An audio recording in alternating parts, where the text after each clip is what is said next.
Welcome to the Digging Deep ATVMX Podcast with your host, hailing from Kokona, Wisconsin, riding a CST Tires SSI decals traveling back Yamaha YFC 450R, four-time ATV Motocross National Champion, number 25, Cody Jenkins. What's up, everybody? We're back.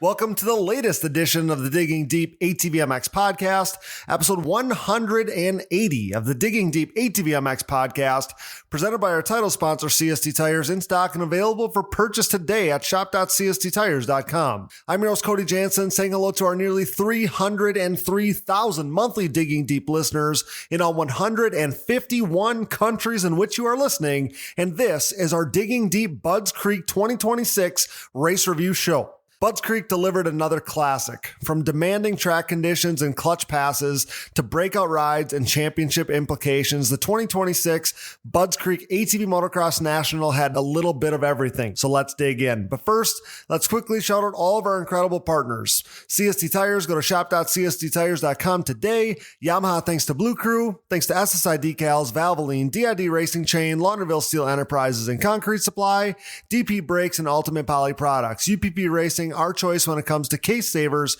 chain sliders, intake manifolds, and more. Use discount code DIGGINGDEEP15 at uppracing.com.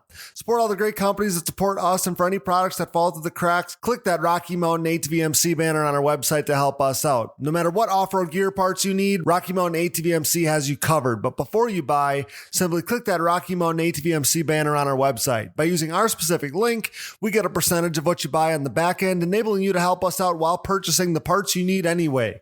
And did you know you can buy OEM parts from Rocky Mountain ATVMC as well? Yep, shipped conveniently right to your door. So click that Rocky Mountain ATVMC banner at diggingdeepatvmx.com to help us out while satisfying all your gear and parts needs. Shout out to all of our donors over the years. If you are interested in donating and hearing your name on the show, you can find the Patreon or Buy Me a Coffee donation links on our website. Major thanks to all who have donated, of course. Now, if you can't donate, but you still want to help us out, you can leave us a rating or a review on iTunes and Spotify, because that helps us out a bunch too. Now, it's showtime. The 30-second board is up, it's sideways, and the gate is down. Time to dig deep. Let's go. All right, guys, back yet again for a race review podcast here on the Digging Deep ATVMX Podcast. And the normal crew is joining me again here tonight. Brian Jenkins, Billy Cottage, both coming to us courtesy of Rocky Mountain ATVMC. Be sure to click that banner on the right side of the homepage of our website. You click that link and doesn't change anything on your end. All it does is credit us as part of, leading you to that purchase there on Rocky Mountain ATVMC. So both of our guys coming to you courtesy of Rocky Mountain ATVMC tonight. Billy Cottage, Brian Jenkins. Brian, welcome back to the show, pal. Always love having you. Give us a little lowdown on how Budds Creek was. Set the scene for us. Okay, I'll say the scene right off the rip. When I looked at my weather report, I had some weather that was showing for all weekend, and I'm very happy to say that we had some rain Thursday night leading into Friday, which I think they watered the track. Not sure what was going to happen because it was really hot there. It was in the 90s during the week. Yeah. So Friday, to be honest, it was kind of like a waste the first round. It was way too wet and just sloppy.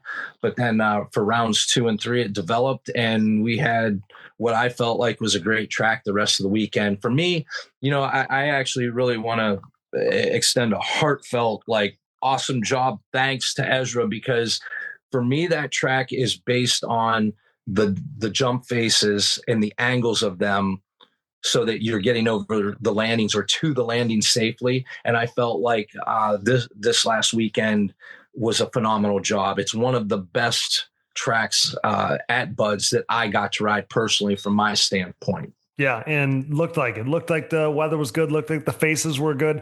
We talked about that, like we talked about it with Muddy Creek when the bomber jump was really big. We talked about it in the past with this one. If we're going to have these jumps, at least let's make it so our pros can jump these things. So that's definitely the track that greeted the riders this weekend there at Budds Creek. Billy, okay, so we weren't at this one, but we're going to jump right into the things, right, like we did with Brian. Brian was telling us about the races. You, Billy, biggest takeaway from Budds Creek? I'll give you a couple of big ones here. So Joel Hetrick, sheer dominance, right? Like he was trying to prove a point there, especially in that second moto. Yeah. What a return for Nick Janusa. From retirement, basically. Like, looked like the dude never left. Or everyone should have listened to me because my guy, Carter Buff, I tried to tell you guys ahead of time, but he is turning into a monster right in front of our eyes. What is your biggest takeaway from Budds Creek? The Carter Buff thing is cool. You know, shout out to him. Yeah, my guy. Your guy. I did really like seeing Nick out there. Yeah. Just because it looked like he was having a blast and he should be. And he did well. Obviously, you know, he can still ride. It's not like it's left. But yeah, Joel, like we talked before, I knew he was angry. And I kept sending him little memes every once in a while. During the break. Just poking the bear. Yeah. And every once in a while it would seem like he's like, well, you know, like calm, you know, trying to brush it off. And then I'd send him a couple more and I could tell he got mad again. So I tried to. Thanks for that, Billy. So I was pumped to see that. I actually got a text message from him after. I won't say exactly what it said, but I was happy about it. Yeah, somewhere Brandon Hogue is shaking his head like, man, why do you have to do me like that? But yeah, definitely like had a point to prove, specifically in that second moto. He did not do the normal Joel Hetrick. And I saw a lot of people online, trolls and not trolls, pointing out the fact that he was doing a little more in that second moto than I think we've become so accustomed to with him, where he just gets that gap and maintains it. And that's the deal. But that was not really what we saw in that second moto. So he was proving a point. Nick was awesome. That was one thing that really stood out to me. I do not take lightly, and I think I posted something very similar to this at one point or another, but I do not take lightly. Like, we saw him do it for forever, which is, you know, so like to see his name right there in the top five. Like, spoiler alert, not a surprise. He was always the guy. Like, there was a time in his career where he was not happy with the fact that I would always say he's always top five. Well, he's like, I don't want to be top five. I want to be top three. Being top five now is awesome. You're doing it part-time. That being said, the fact that you can just jump into a class, I don't care if you were doing it for 15 or 12 years as a pro or whatever, to jump into a class going so fast where there is no cupcakes. We've said it so many times, and to jump right in there and be top five in both motos, really, he was moving forward. Like, unreal. I don't know how else to say it other than I do not take for granted at all what he did, because to do that in any class would be, you know, like a pretty impressive feat. To do that in the pro class against the baddest dudes on the planet, man. Again, it's I know really you're cool. One of the baddest dudes. Yes. But like to just jump in there, like you were never gone, like you never left. Unreal. Somebody had asked me, because I ran up to the pro pits or the area where they were parked for something. Yeah. Yep. And I seen Janusa there, and I was like, oh, okay, he actually showed up. And somebody had said, what place you think he's going to get? And without even thinking, fifth. I was like, fifth place. Fifth place. Okay, he always gets fifth place. I was like, fifth place. And then he ended up fifth place. I was like, that's pretty cool. That's badass. Like, muscle memory, whatever you want to call it. Like, he just was there. And it's funny you say that, because I had very similar thoughts, but at the same time, I'm like, okay, so if he gets fifth, you know, we got the big three, then somebody will slot in there, and Mason is, you know, probably that next bridge guy, but Zach's been so good. And you have Wesley, you know, who always he's going to put up a major fight. So I'm thinking like, probably fifth. I had very similar thoughts, but I'm like, who is he bumping? You know, like I couldn't wait to see that. Like just one guy, you had one guy, and now we have Wesley and him to the middle of that class. It makes it so much more enjoyable to have those wild cards in the middle of there, man. Like it's just, you can't slot everybody in and know exactly how it's going to go, I guess. But what's wild with that, when I thought about it, I didn't even think who it was he was displacing, because to me, it didn't even matter. It's like, it's Nick. It's fifth place. Like Nick owns the fifth place spot. I don't know who's showing up for it, but Nick's taking fifth. So you guys are all going to have to shuffle around. The other thing that was really impressive to me, and I'll let you jump in there too, Billy, is he did it right from qualifying. So that's the other thing is like, he's been at his track riding. Like, so everybody knows this, but he's got a world-class facility right there in his backyard. It looks amazing. Awesome training. The dude loves to ride. He's always doing something out there. He's always riding. That being said, he's not riding with other AMA ATV pros. So like, I don't care if you've been doing it for a decade and a half, but to jump right out there and to just pick up where you were going that speed, going the speed of the pros. Like we even know like some of the guys that don't necessarily qualify well. And I don't even know, like I would ever have considered Nick a really good qualifier. Yet like on this day, on Saturday, it was probably just because he was so excited to go racing. He was a good qualifier too. Like he was in right around the top three, top five, top three all day long in qualifying. And we see him end up inside the top three in qualifying going into the motos. And again, like do not take that lightly. A guy that necessarily wasn't a qualifier and goes right out there. And it's like, okay, he never left. Like this is just his opener. It's just delayed, but he's not intimidated by the dudes that have been doing this for the last 6 rounds. Yeah. And he does. I mean, he rides still a lot, trains a lot and stuff, but his track is nothing like Bud's. Right. If he would have showed up to Echakani or something like that, then you could be like, well, he rides the sand all the time. Yeah, right. Sunset, exactly. Something. But I think it does have a lot to do with the fact of him doing it for fun too. Pressure's off. The pressure's off. Because it reminded me a lot that last year when I wrenched for Thomas. That was the best I've ever seen him ride. But he knew he was quitting. He was almost like the season was for fun. And, I think that does your head is, the mental side of it. We all know how much that is. And when you're having fun, that's when you're riding your best. So I had a very similar thought to that. And I thought about it. I've thought about it every day since the races because I didn't know if I was going to say it. And I thought about it 5 minutes ago when we were talking and I didn't know if I was going to say it because it is a very different class than it was a year ago at this time. Just different names, different guys. I mean, we're, without Jeffrey and without Chad and without a number of guys, different class. Though I look at this class like the young talent is so good. I'm not saying it's that much different in pace or anything, right? Just a different class. That being said, I think you could argue like I was watching Nick on Saturday thinking he might be better than he was over the course of the last couple of years, and Brian, I'll let you jump in there too, because again, very, very, very impressed. Like I swear to you, he looked better on Saturday than any time I saw him last year.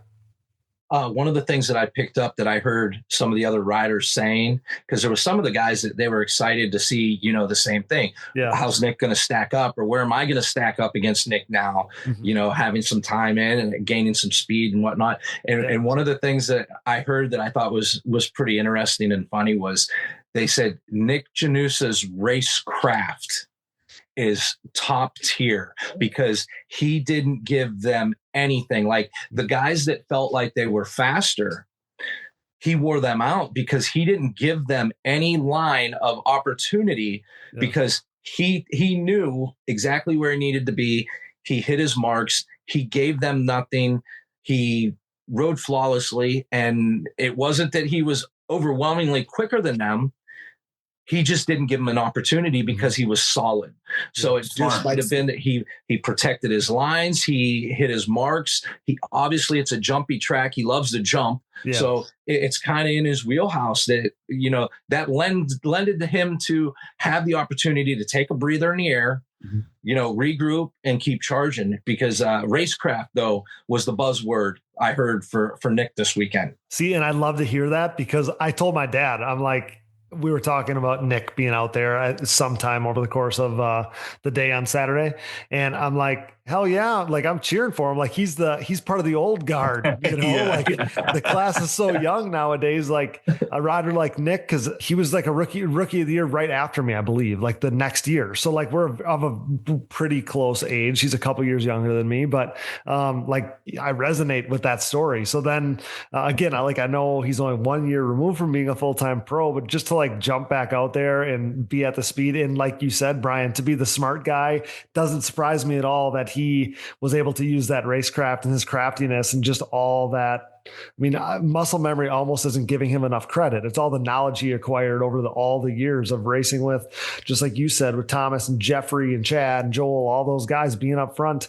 You know, he only has a handful of podiums, but he has a million top fives. So like he's been he owns that spot. Yes, man. exactly. He's the man. Right, exactly. It's just meant to be. So yeah, that was a really cool thing on Saturday. So qualifying, Joel runs a 135. Brandon in the second session gets a little closer, 136. Janusa, Jackson, and Lindquist were in the 137. So pretty competitive in qualifying there.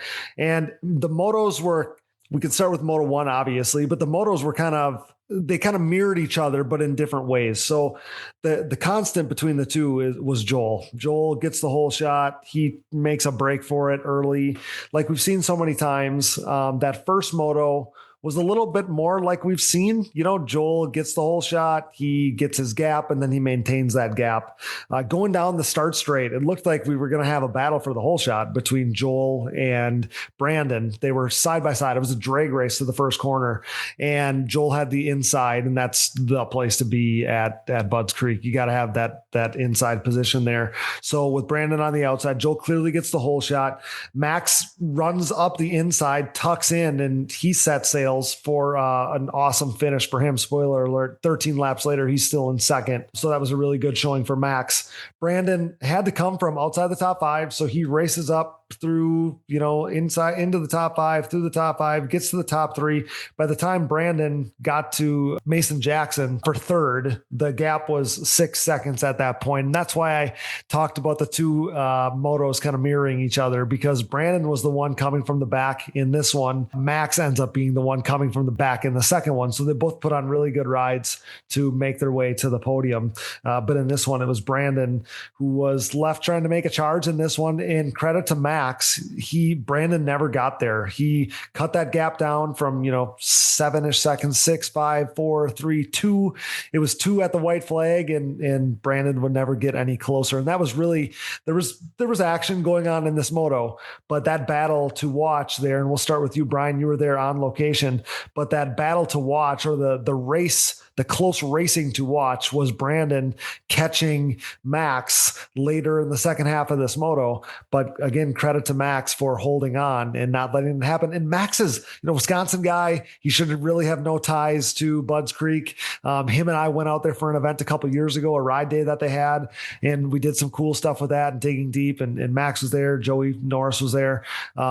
Zach was there as well. But for something about Budds Creek, Max Lindquist always shines, and he did on Saturday. He did. He rode a solid race. I mean, all the way through, and it was wild, like you said, that we watched Brandon just pick people off and edge closer and edge closer, and it started reminding me of like, okay, is this going to be another Muddy Creek where he's able to just chip away and take out these big chunks at a time, and in the closing stages of the race, be able to be there. And he just wasn't able to take enough out. Like, we could see the gap getting smaller between the two, but I had said, like, he needs 1 or 2 more laps to start racing, because he's not going to make it. And that ended up what it was. Come to the end of that race was he closed it up. It was obvious he was a tick faster. And at that point in time, I wasn't sure if Max was just like taking a breath and being solid to not make a mistake, feeling like as long as I do what I know I can do, stay at this pace, I've got this locked in. Don't panic. Don't make a mistake, because that's all it would have taken. One mistake and Brandon would have been right on him. So credit to Max. He rode a completely solid race from start to finish. Like you said, Brandon, really had to struggle and put on a charge to get there. Solid ride, though, as well as many others. I mean, I think it was that moto that, honestly, Zach looked great out there, but he had this freak thing happen that I missed originally what happened at the top of the hill. I knew there was a huge kicker after the finish line, that downhill straight there. Okay. And I didn't know if that's what he caught, but when I looked over, he was just end over end flipping, and the bike came after him. I believe it hit him. And then I had heard of all the strangest things ever. And of course it happens to Zach. there's like finish line flags on either side to denote what's supposed to be the line. And it just so happened one of those flags got a gust of wind, it blew out, and it actually wrapped on Zach's handlebar and twisted the bars in the bike totally sideways and sent him barrel rolling down the hill. So I was excited to see Zach ride because he really looked like he had a flare happening at that race, that he was charging and putting effort in. And then obviously that happened. But, all the guys like Jackson was riding very solid. Janusa, obviously, Wesley, Norris, all those guys up there towards the front, they were putting in hot laps and heaters, and it was exciting to watch. Like they were close. Like you knew that any mistakes, there was passes happening. Absolutely. And I actually said that in one of my posts, like the two motos was similar motos, but at the same time, there was racing and passing and math changing going on throughout the motos, which made it exciting. Billy, touching on Zach there, obviously we learned that later. I didn't know in the moment either, Brian, that that's what had happened, but I'm sure we all saw the posts and the pictures that Zach shared too of what had happened there. And what a freak thing. And Billy, it's a shame because I felt like he was coming in with the momentum of going to Europe and racing the FIM race and winning in Poland and it felt like the whole, ATV motocross here in the United States was pulling for him, and it was awesome. And he showed up at Budds Creek and he's wearing red, white, and blue gear, and it was sick. And I'm sure a million people, everybody there, I'm sure talked to him about it. And then this happened in the motos, and it's like, man, I felt like, in my mind, if it was me, I would have been like, man, I went all the way to Poland, I won, and now here I am back on U.S. soil. I'm at Budds Creek, and nothing could go right for me. We'll get right back to the show, but now a word from our sponsors. And thank you for listening to these ads. Without these great companies, none of this would be possible. Show your support for the people who support us. The official tire choice of Digging Deep, CST tires are the choice of ATV racing's elite on the track, in the woods, and every other terrain. CST tires swept the ATV racing world in 2022 as Joel Hetrick, Bryson Neal, and Bo Barron rode their Pulse MXR and Pulse HT tires to an ATV Pro Motocross title, GNCC XC1 Pro title, and 10th ATV Pro Works Racing title, respectively. Led by champion Joel Hetrick and podium contenders Bryce Ford, Jeffrey Rastrelli, and Nick Janusa, CST's Pulse MXR tire is the most trusted tire in ATV motocross today. Available in soft and standard compounds, the Pulse MXR offers the highest level of traction, most predictable cornering, and superior wear characteristics when compared to the competition. And did I mention they have a contingency program as well? Visit shop.csttires.com to join the CST takeover today, or prepare to be beat by someone who did. The best of the best choose CST. Do you? You know we're Team Blue Crew here at the Digging Deep ATVMX Podcast, as the Yamaha YFZ 450R is the official ATV of Digging Deep. In a move started by 8-time ATVMX Pro Class National Champion Chad Wienen, who with his next championship will become the winningest champion in ATV motocross history, we are living in ATV racing's YFZ 450R era. Alongside Wienen, 7-time GNCC XC1 Pro ATV National Champion Walker Fowler welcomed a pair of new champions to the Yamaha Champions Club, as the podium-proven Yamaha YFZ 450R proved to be the winning choice for Joel Hetrick and Bryson Neal. This unprecedented success for the YFZ 450R, its unrivaled quality and performance, and the clear fact that Yamaha is the leading OEM supporter of ATV racing has resulted in a complete Yamaha takeover within the sport quad market. Evident by the continuation of Yamaha's Blue Crew Racer Support Program, Yamaha riders will once again cash in on payout and prize opportunities in 2023, including a chance to win a brand new YFZ 450R. For more info, head over to YamahaBlueCrew.com. Follow Yamaha Outdoors, as well as the new Blue Crew official channel on social media, and check out Yamaha's full proven off-road lineup at YamahaOutdoors.com today. SSI Decals, your way. SSI Decals sets the standard with the best looking decals, graphics kits, and vinyl wraps in the industry. Established in 1947, SSI took shape as an offshoot of their parent company by doing a little work for local pro Chad Wienen. Nearly 2 decades later, and fueled by a passion for ATVs, the company has flourished into one of ATV Moto's most recognized brands. From ATV motocross, SSI has expanded into graphics and design work for top racers in GNCC, works racing, pro motocross and supercross, off-road, and more, headlined by 8-time world champion top fuel drag racer Clay Milliken. Whether your project is big or small, SSI Decals will make your identity stick. Get started today at ssidecals.com and use code DIGGINGDEEP10 for 10% off at checkout. Things are about to get sick. The Digging Deep ATVMX podcast is brought to you in part by DID and their wide range of championship-winning chains. From the street to the track and everywhere in between, DID chains are designed to give you the optimal riding experience with great performance and increased chain life. Consistent to the core, pick up your box of reliability today. DID, what drives you? If it was me, I would have been like, man, I went all the way to Poland. I won. And now here I am back on U.S. soil. I'm at Budds Creek and nothing could go right for me. You know, there's just something about Zach where I feel like he's just not going to catch a break this year. Even though he's been awesome. He's been awesome. He was second in points. He was great.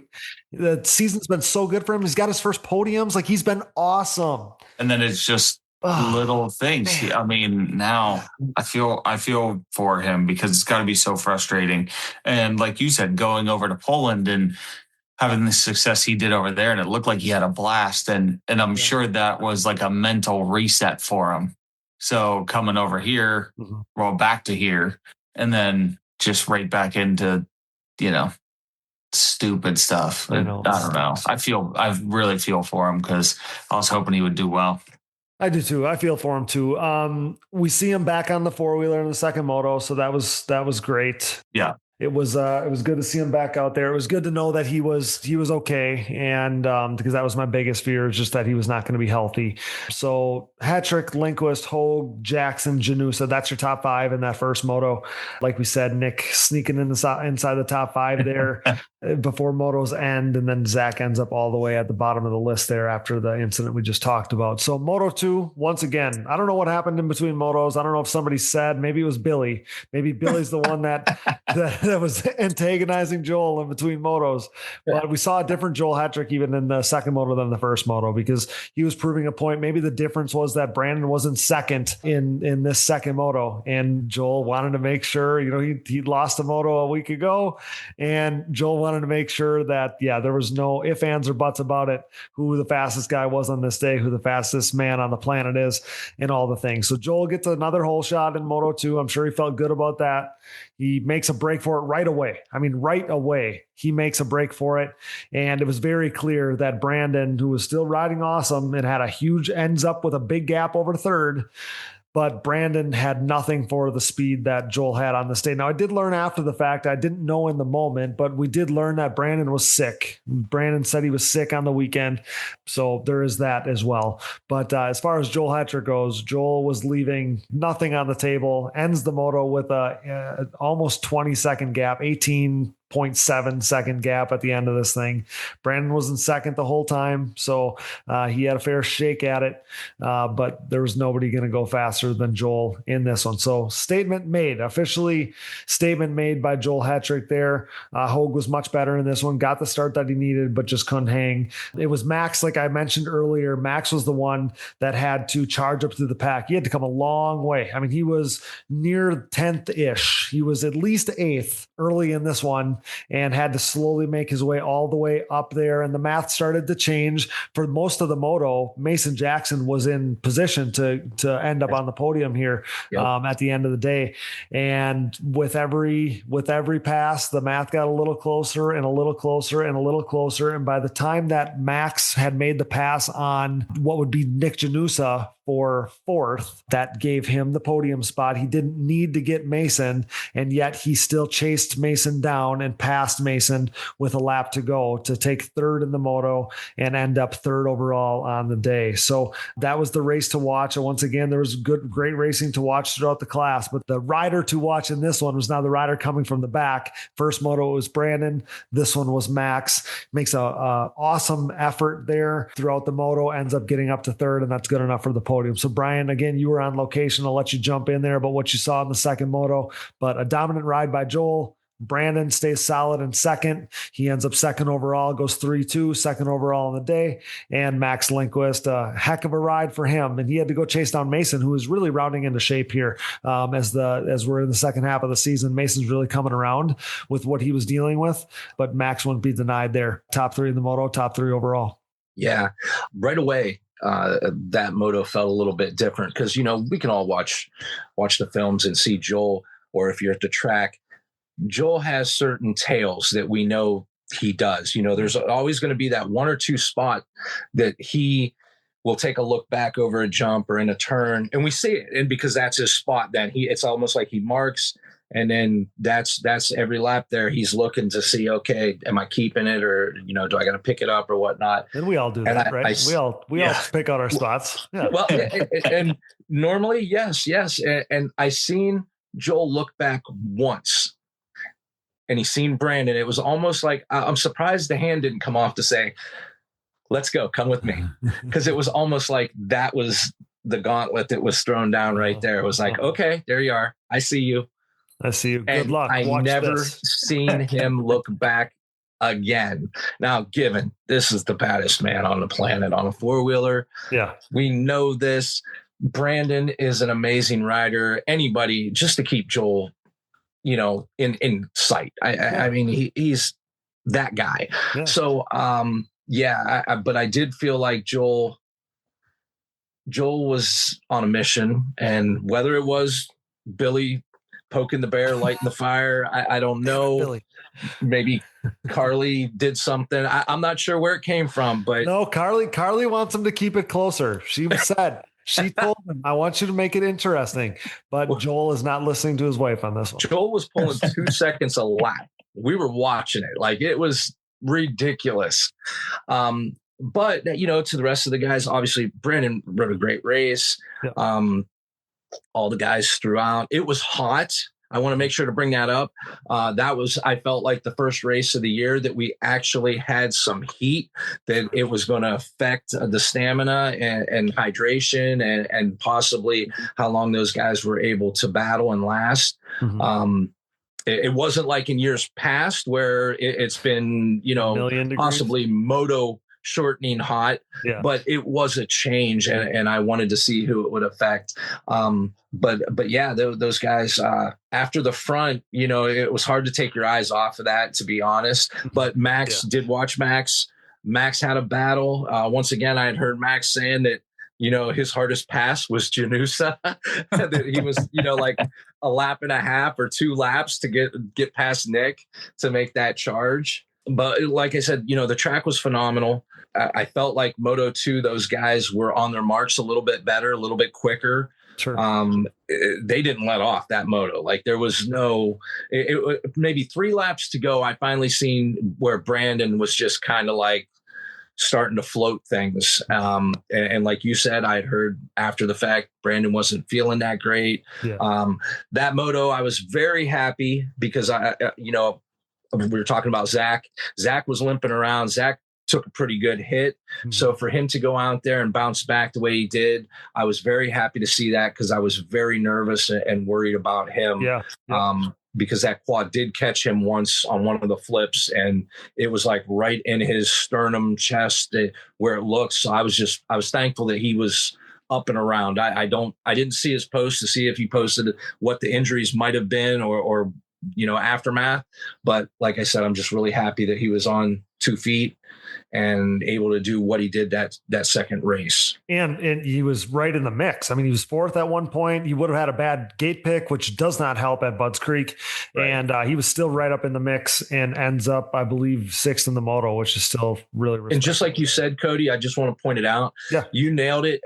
Off of that start at Budds, if you aren't on the tight inside line through that turn, it's like a black hole, like the abyss, and you're steering left and it's pulling you out right, and there's nothing you can do once you get in it. You're watching people, even if you were to tuck and come up the inside, I feel like it's faster than trying to motor through that stuff. Absolutely. The one thing I wanted to throw at you, Billy, is I think I say a version of this every week, but just the fact that Brandon is looked at, whether it's by Joel or by the the rest of us or whatever. The fact that Brandon is like the guy, the fighting out of the blue corner, like the fact that he's the guy, that's a credit in itself to Brandon. And I know somebody pointed out that when we were talking about I posted about the potential Team USA lineup, like the preferred Team USA lineup, kind of like we talked about last week.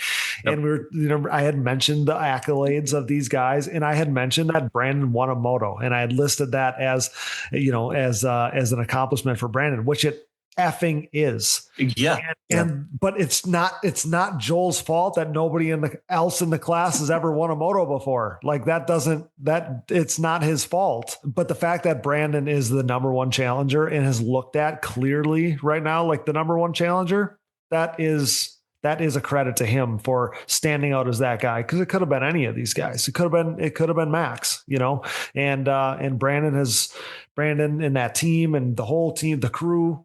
I think we've given them tons of love on this show, but they deserve it. What a solid effort and what a good ride by Brandon. And to be the challenger is a good place to be too. It's effing Joel Hetrick. Like, he's the baddest dude ever. It's okay to be second. Yeah. You're going to be second to anybody. I mean, best be him. Yeah. Right. And honestly, I don't know. There's nobody else that can be the second choice for that team. No. And honestly, at this point, there's nobody else that can be the third choice other than Max, in my opinion. Hey, we can go there and talk about Team USA right now, because at first I felt very bad. Like I did. I still would have absolutely stood on what we said on the show and that's the clear number one team. But like that show came out about the time that Zach is doing awesome in Europe and winning in Poland. And I'm like, man, poor Zach, because I don't want him or anybody with that camp or even the listeners to think like this is me going against Zach. Like, awesome for Zach. And the fact that Zach and Mason were even in the mix and in the conversation, they're still in the conversation. But like we said, the three of us all said a version of this. If there is no other factors to factor in, whether it be monetary, like everybody wants to talk about, or whatever the case, if you're just trying to pick the three best guys, and I thought this on Saturday, I'm like, they made it very apparent on Saturday who the best three guys are. Mason was awesome. Zach had a crappy day, but there's no way that you could argue against those three guys. And they showed it on Saturday. They really did. Yeah. Listen, I had this conversation with a few different people when I was at Buds, and let me be clear. I think I speak for all of us when I say this. We are all fans of every one of these guys. That's why we do literally. I am the biggest fan for every one of these guys, not just the guys we're talking about for Team USA, but every one of them all the way down through. I'll root for all of them because I am a fan and what they do is amazing. Yes. So it's not that there's favorites or there's anything like that. But one of the conversations I had was somebody was telling me about their picks and why they thought it should be. And I said, listen, if you take out your emotions, I said, just stop. Let's just go to paper. I said, if you want to have this conversation, let's look at facts. Show me facts. Don't tell me what you think. You can't say that. Show me facts. And they completely shut down and they're like, I don't want to say this, but you're right. And I said, I get where you're coming from, because we all have that, that sympathy and that want, and a rider that is struggling or has made such efforts or could be and has the potential. Listen, I get it. Because like I said, I'm a fan of every one of them. But you just said basically what I told them was right now on the track, it was proven. There was bad starts. There was heat. There all the obstacles were there. And look who made all those passes or all of that gap. And I'm always so worried, and Billy, I'll let you jump in there too, because I'm always so worried. And I framed the post. I was very, very pointed. I think I probably took an hour to use the word to polish the post that I posted about just kind of a teaser for that last episode talking about Team USA. And I was very, very careful because I want to know, like, the trolls always think you're slighting somebody. Somebody's always offended by something, not the riders or probably their crews or anything like that, but just people that live on the internet.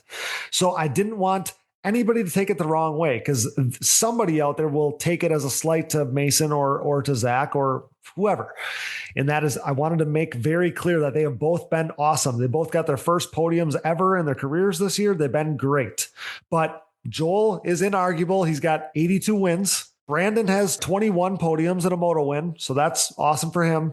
And Max has 14 podiums now in his career. And not each of the last two races, they were 1, 2, 3 on the, and we were saying this before, Buds, but now it happened again at Buds. They were 1, 2, 3 in the races, and they're 1, 2, 3 in points. So just like you said, Brian, there's no way to argue against that fact. I only have one possibility that I will give people, because I don't want to be narrow-minded. Yep. What's the gentleman's name that's winning the GNCC? Oh, Bryson Neal. Bryson. You can make that argument. I say, okay, give him a chance. That's fine. But this is a motocross someplace on a track. Let's see some lap times. But I don't want to slight that discipline as well, because it transfers over. And I mean, look at John Glada. He's phenomenal. Yeah. So, I'm not slighting anybody when I say that, because we want to send our best. Obviously. We want to send our best, but I mean, I wouldn't expect Bryson to beat Max. I love Bryson. We've had him on the show. He's a great dude. I love following him. He's been great, but this is a motocross race, and we go race in Europe. Now there was an argument to be made about that track last year. Right. That's what I'm. But they're going to be on a hard pack track this year. So I was going to say this year's hard pack. Yeah. Yeah. I wasn't sure what they're racing on, but I was just going by, you can make that argument. And I would 100% accept that argument, because depending upon what we're racing on and how long and, what it turns into. Depending on what we're racing on, we might want to pick Carter Buff. But anyways, go ahead, Billy. Go ahead, Billy, with any mop-up duty you got for Team USA. No, it's just like every other year in the past, for so long it was Chad Joel Thomas, and anybody could make an argument for Jeffrey or Janusa or Bryce at one point or whatever. And everybody's got their favorite that they want to go. There's so many guys that I would have liked to have been able to go for. 100%. It was nice that Bryce ended up going and Jeffrey, and it would have been really cool if Nick would have been able to go. But you take the three fastest guys. I mean, the three most consistent guys, the three, it's like the guys that always land there. Well, and I guess and I don't know how to say this other than to say to dumb it down. Again, they've all five. There's really five you would say that are in the running for this thing. Yes. Yep. Yeah. But it's Hetrick, Hogue, and Lindquist where I am the most sure of what I'm getting from those three dudes. Yeah. Plain and simple. Consistently. And they're the guys that have been on the podium a number of times, double-digit times. For over 150 years, Valvoline has been dedicated to constant improvement and innovation across all disciplines of racing. As a proud member of Team Valvoline for nearly a decade, I have witnessed their unwavering commitment to pushing the boundaries of performance. Valvoline has sponsored some of the greatest names in motorsports, solidifying their position as a powerhouse within the industry. Being a part of this historically great team has been an incredible privilege. When it comes to my equipment, whether it's my daily commuting vehicles, race quads, or anything in between, I trust nothing but Valvoline. Their range of products and lubricants consistently deliver increased horsepower, durability, and engine life. I'm excited to announce Valvoline's breakthrough in performance, Valvoline Ultimate Power Sports. With up to 8 times stronger rust protection and 50% better wear protection, this cutting-edge formula ensures your ATV's engine runs smoother and longer for the ultimate ride. Tackle rugged terrains with confidence knowing your ATV's engine is equipped with the best protection available. Ready to experience the next level of performance? Head over to shop.valvolineglobal.com and use code DIGGINGDEEP10 at checkout to unlock an exclusive 10% off on your purchase. Don't miss out on this limited time offer to enhance your ATV's performance with Valvoline's Ultimate Power Sports engine oil.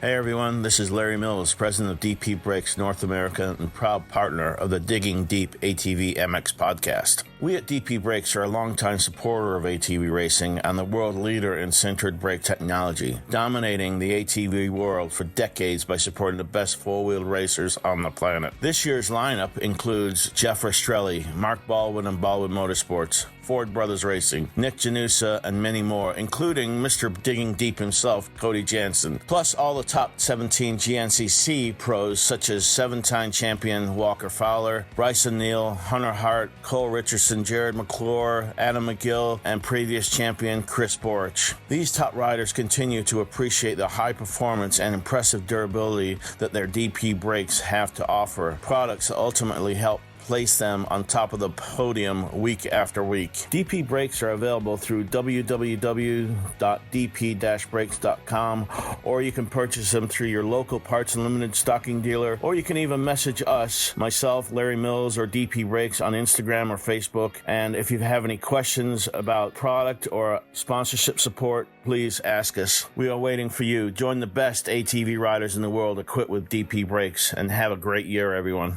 Headlined by the 4130 Chromoly, Launderville Steel and Concrete Supply is a full-service steel supplier of new and surplus steel, aluminum, and stainless steel products. This racing family-owned full metal service center and concrete product supplier comes with over 30 years of experience serving the entire United States from their central Midwest location. As the number one choice for nationwide shipments and with available next-day delivery in select areas, LSE has you covered near or far. 4130 is not just the chromoly tubing and plate used in the building of chassis for an array of motorsports applications, but it is also the name of the newest addition to the pro paddock with riders Jaden JJ Launderville and Max Lindquist, introducing the new 4130 Motorsports team. Launderville Steel offers a large selection of material for any project, including their concrete division that can supply everything you need to complete your next business or personal project. For a quote or more info, visit laundervillesteel.com today or give them a call at 715-675-6193.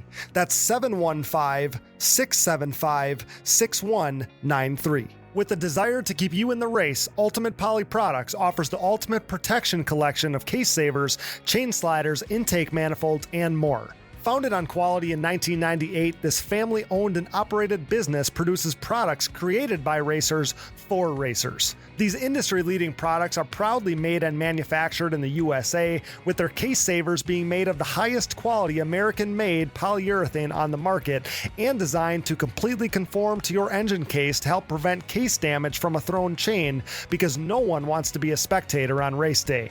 Join top pro riders like Bryson Neal, Walker Fowler, John Glotta Jr., Adam McGill, Cole Richardson, and more by using UPP Racing products. Use discount code DIGGINGDEEP15 at uppracing.com to save on your next order. Ultimate Poly Products, made to last longer so you can ride more. Thanks for listening, and remember to support our partners. Now back to the show. And they're the guys that have been on the podium a number of times, double-digit times. Yep. Making it more and more repetitive. Exactly. So it's a tie bowl on Saturday. Joel Hetrick, 1-1, 82 career wins now. Brandon, 3-2, second overall, 21 podiums for him. Max, we talked about this, 2-3 for him, 14 podiums. And there was no points made up between those guys because they split on the day. So they started the day 2 points apart, ended the day 2 points apart. So that race for second in the points with only 3 races to go, which is really, really hard to believe. Wow. But there's only 3 races to go, and that battle for second and third still lives on. Mason Jackson ends up 4-4 on the day, 4th overall, super strong, and he was in the mix for the podium there in the second moto, so that was really good. We talked at length about Nick Janusa, 5-5 for 5th overall. He was great. Wesley Wolf, he finished 6th overall, 6-7 on the day for him. Without Nick, he probably would have been the 5th place guy, and everything would have been normal, just like we talked about the last couple races, but Nick bumped him, so Wesley ends up 6-7, 6th overall there on his home soil in Maryland. Joey Norris goes 7-9 for 7th overall. A little bit of a quieter day for Joey. He got some good starts on the day, though, at least one. So Joey ends up 7th overall there. Adam Ulrich, another solid day. Like, there are times here where being eighth in this class or any pro class is a pretty impressive thing. So 9-8 for Adam, 8th overall on the day. Zach Decker, we talked about him. He goes 12-6, 9th overall for him. Big crash in that first moto, gets back on the seat in the second moto, ends up 6th, fights back for 6th. Yeah. So I don't take that lightly at all. Good for Zach, and glad that he's at least semi-okay. Noah Arnold goes 8-10 for 10th overall, does Noah Arnold, so he rounds up the top 10, with Marshall Smith finishing 11th overall with 11-11 scores, and Heath Hanna finishing 12th overall with 10-12 scores. And I know he had something happen in that second moto that hurt his overall there. Looking at the points quickly, Joel Hetrick's lead on the rest of the class now up to 67 points. So he's already got a race buffer here, and that title number 7 is quickly coming into sight with only 3 rounds remaining. We talked about Brandon and Max being only 2 points apart for second second and third. And then there's now a 26-point gap to Zach Decker in fourth place after the hardships of these last couple races for him. And only 2 points back from him, though, is Mason Jackson. So I don't know how much those guys care about the difference between fourth and fifth. That being said, there's a battle going on for fourth and fifth and the points there with 3 races remaining. So where should we start? Maybe Pro-Am we start, guys. So we'll talk about Pro-Am on Sunday, the headliner event on Sunday. Brian, you were on location. Did you get a chance to watch those Pro-Am motos at all? Because the battle for that title is going to probably be between Noah Arnold and Joey Norris, the reigning champ versus maybe the guy who's going to win Rookie of the Year here. And then in the first moto, Landon Korn spoils the party as the top amateur, and he gets the Moto 1 win there. So tell us what you saw there in Pro-Am. Landon, I think that was his first win in that class. I know he's won Pro Sport, but I think that was his first win. And he's solid. Like, I don't know what changed and clicked all of a sudden, but he was really moving, looked great, was doing all the right things. It was fun to see him, not to interrupt, but it was fun to see him do that in Pro-Am because we've seen him be so good in Pro Sport, but it hasn't necessarily translated yet. We've seen him run up front, specifically at Walnut. At Sunset, we saw him run up front, but couldn't hang on to it. And so to see him do that was cool. Yeah, that it was. And I was really impressed with his ride. And I was happy for Noah too, because one thing I didn't touch on was for the pro class, he kept pulling into the pits, like qualifying and something. So I don't know if he had something going on with setup or bike or something he didn't like the feel of, but I was really happy that they got it ironed out because in Pro-Am, especially that second moto, he looked really good. Like he was on it. He was charging the entire time. And up to that point, like I said, it almost looked like at times something wasn't quite right or he was struggling a little bit. But yeah, I was happy to see Landon do so well. I don't know what exactly happened in the second moto, but he looked great. He still, finished sixth, I think, that second moto. But Norris, he was surging back and forth as the typical, battle between him and Noah goes. Yep. So it was a little bit of the same old, but it was exciting to watch, because the way that those guys mix it up, and then they were throwing in doing big gulp, and then they wouldn't, and it was a little bit of a roller coaster ride. Well, they just know each other so well. They've been racing each other for forever, So kind of fun to see that's going to be the battle for the Pro-Am class there. So Noah gets the best of Joey and the rest of the class here, going 2-1 for the overall there in the Pro-Am class there at Budds Creek. Joey Norris gets second, goes 3-2 for second overall, and Landon Korn seals the deal with the podium there, going 1-6 on the day for third overall. So that was impressive. Speaking of Landon Korn, he was in the mix there in very much kind of the story in Pro Sport. I didn't see what happened at the end of or whatever was going on there in the first Pro Sport moto, but he was leading. And, then he, we're very cued into this Pro Sport thing with the fantasy game and everything going on there. And he made it interesting because he ends up, we're trying to predict fifth place finish overall in Pro Sport. And it was Landon Korn leading most of the first moto, but ending up fifth in that first moto, giving way to Carter Buff. And actually, it was awesome because, not to mention Carter Buff for the 10th time already, but Siler Poduznak, a rookie on a big bike on a 450, ends up kind of a breakout ride for him in that first moto. So I love that kid. He won our Digging Deep Rising Star Award last year. Really, really, really likable kid. And I've kind of been waiting for some big flashes. We haven't seen really many since the beginning of the season from him in these really fast amateur classes, and he did on Saturday there at Budds Creek. We saw him get that Moto 1 Pro Sport win, and he couldn't seal the deal with a solid second moto, but he wins the first moto. Landon comes back, wins the second moto after the mishap that he had there, and we can get that insight from Brian if he's got it, but then Landon goes 5-1, Poduznak goes 1-12, so he's out of the running for a podium, but it's my guy Carter Buff goes 2-2 for first overall. Friggin' awesome. Dude's rounding into form. If we could only have a couple earlier races, that would have been like this, but he's really rounding into form. Podium at the last race at Sunset Ridge, win here. So Carter Buff goes 2-2 for the overall. Landon Korn 5-1 for second overall. Ian Juka ends up on the podium 3-3 for third overall. And then we can get into how the fantasy things played out. But Brian, what did you see there? What happened to Landon in that first moto? You know what? I was down on the track down at the mechanics area because I had some hole shots that I had the video. Yeah, and I seen him come around and he was in first. And then I seen him come around and he was back in the pack. So whatever happened was on the far side of the track. I don't know if he blew a turn or something off the track, excursion. Okay. I didn't get to see it. If you crash, I'm not sure. I can't help there, honestly. God, credit to him though, man. Like he's always been loose, but he's kept it in check this year. That's probably why he's been so impressive, because typically he'd be leading, but then he might crash or break or something. And this year, man, he's been so steady. He has. He's on a good bike, a fast bike, and he's throwing it around like he's riding the snot out of it. Yeah. But the kid's wild. Yeah. Oh yeah. We've been watching him. Yeah, I love to see it there. So yeah, he kept it interesting with kind of giving up the lead there in that first moto. But like I said, Buff, Korn, Juka is your podium, and then it gets interesting. So we were targeting fifth place overall. Now Jaden Schiffer, I've been trying to figure this out because I cannot believe how many people picked Jaden Schiffer. Like he was fifth in points coming in. So like if you're looking at the points going in, trying to predict fifth, like he would have been the odds on favorite, but I still can't believe 35% of people had him on their team. Between him and, Paduznak, Kludwick, like there's a lot of guys, Newton, like there's a lot of guys that I'm like, man, they could easily end up fifth, or any other guy in the class, like any person. That's what makes fifth so fun. I have found out, because like literally anybody could have finished fifth, One little hiccup. Yeah, but it ends up being Schiffer. He goes 4-6 for fifth overall. So he gets the max 25 points for these fantasy teams. Newton and Paduznak were fourth and sixth. They're one off. They get 10 points.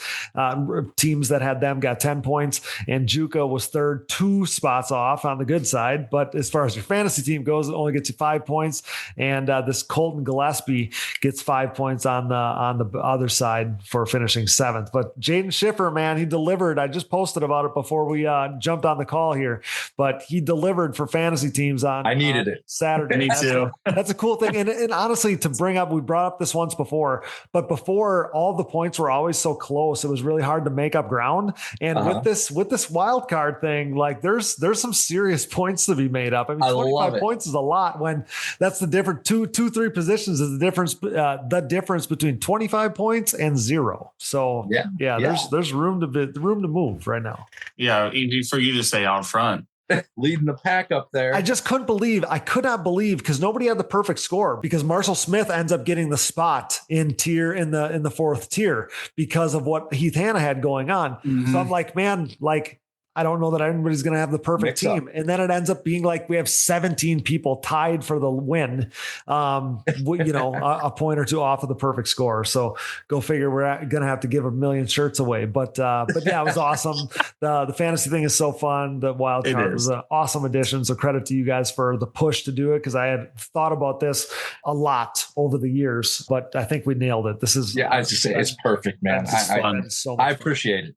Been so much fun. Brian, we got to get out of here, but we do have to touch on WMX first. We saw Lily Plaza go 1-1, Olivia Joyner go 3-3, and Shelby Cabrando put it on an awesome ride in that second moto, goes 6-2 to end up on the podium. So tell me about WMX before we get out of here. Some quick hits for that. I want to say Tegan Bratcher, first moto, pulled the whole shot and led a couple laps. Yeah. That was really exciting to see. I was all about that, because I thought, okay, here we go. I know she had missed the last round. And then what happened to her in the second moto? Okay, the second moto, she was actually right with Shelby, and they came to the big tabletop. Okay. And I don't know what happened. It was almost, I don't know if she slipped off the throttle or if there was a hiccup or, what exactly happened, but it looked like she just kind of coasted off of it and didn't have the speed, and she came up short. And as soon as she did, that right hand came up off the handlebar like it shot off of it, spring loaded, went straight up in the air, and then she grabbed it and coasted to a stop.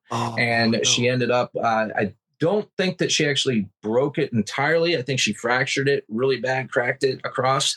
So she's going to be out for probably a round or two, I would imagine. Darn. Maybe the year. I'm not exactly sure. That stinks. But it was a shame because that first moto, she had some really good speed. She jumped out there and was giving Lily a battle. There were some great rides, though. Joyner, Olivia is riding great. She rode phenomenal. Really getting back to what we've seen from her in the past. Yeah, exactly. I think she's starting to get healthy, starting to get a little bit of confidence, starting to, ride with that confidence and go a little quicker. Shelby is struggling with starts, I believe.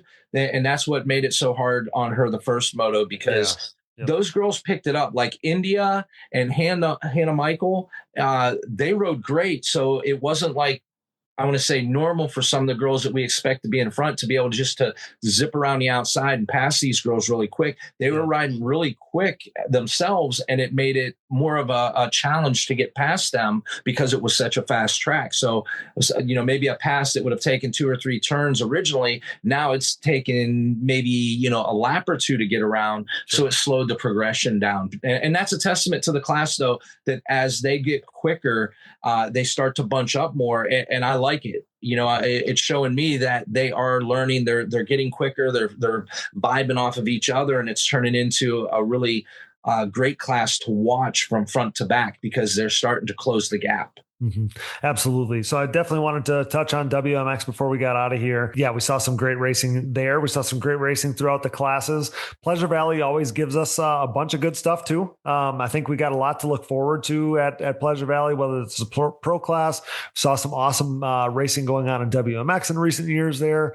So I think, and we got the team race and all that stuff going on. And I have some stuff in my inbox about the team race. So let's put a bookmark in it there, because we could talk all night about this, especially that stuff.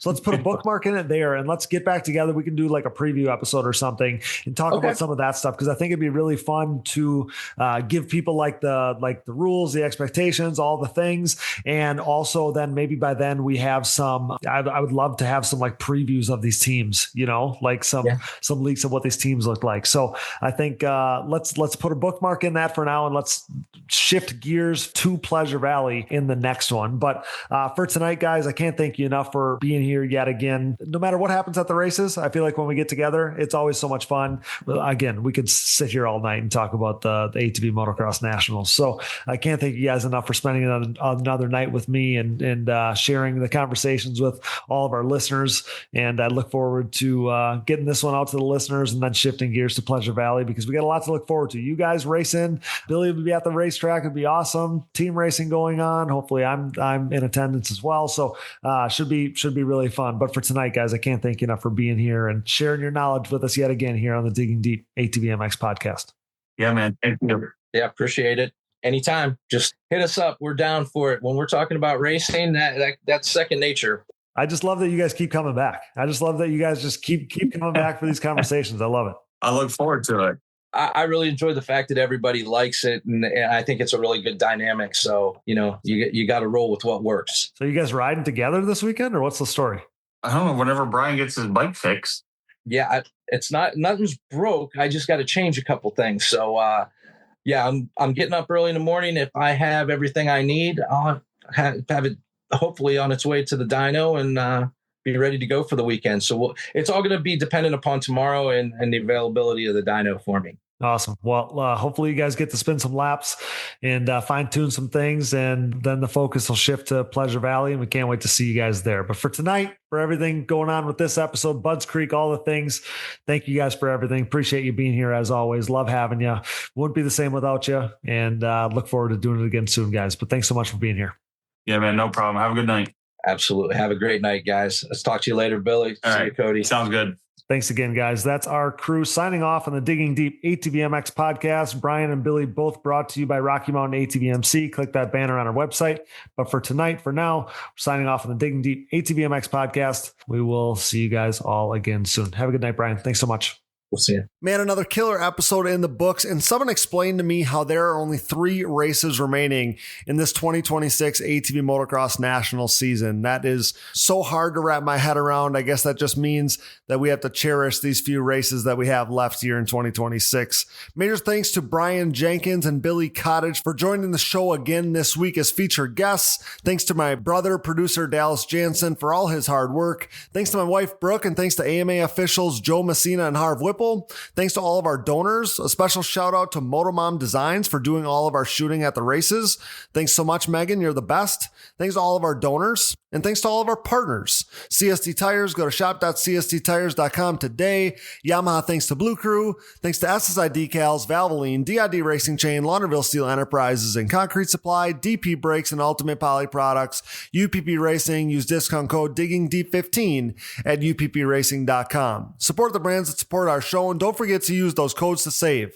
Find it all on our website, and be sure to click that Rocky Mountain ATVMC banner for all your gear and parts needs and to help us out. And most of all, thanks to you guys for listening. Shop our show merchandise at shop.diggingdeepatvmx.com. We have those Never Growing Up concert-looking shirts from the live show with Digger, Doug, Gust, and all the legends' names that have joined the show on the back. So check that out at shop.diggingdeepatvmx.com. We're really proud of those. Find all things Digging Deep ATV Fantasy related at atvfantasy.com. And congrats to our round 6 winners. We referenced them earlier in this episode. All prizes, we've been catching up on the prize distribution. By the end of this week, all prizes will either be shipped or we're just waiting on the sizes for you specific winners and sizes that we were out of shirts on. But by the end of the week, we will at least have either everything shipped that we have in stock or your shirts on order on their way to us. So if you haven't got your prize yet from 2026, rest assured it is coming very, very soon.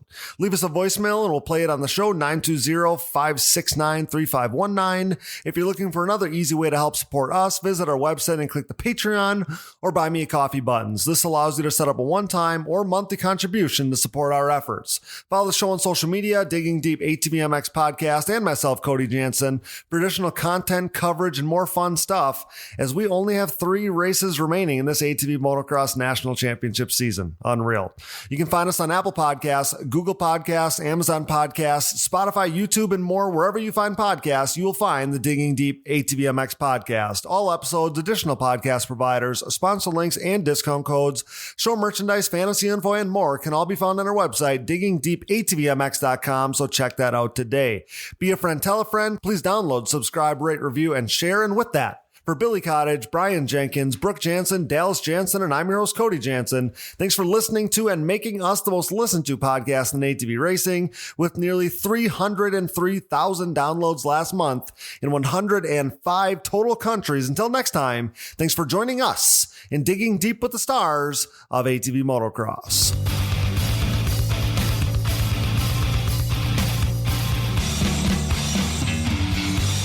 Things are crashing and burning here at the Digging Deep podcast, much like the Titanic. Those guys were hauling ass, for real. I remember watching Doug Gus, I don't know who it was, Steel City, running the same times Friday afternoon as James Stewart was on Sunday back then. It was mental. I've never seen quads go that fast. Quadlers are freaking gnarly.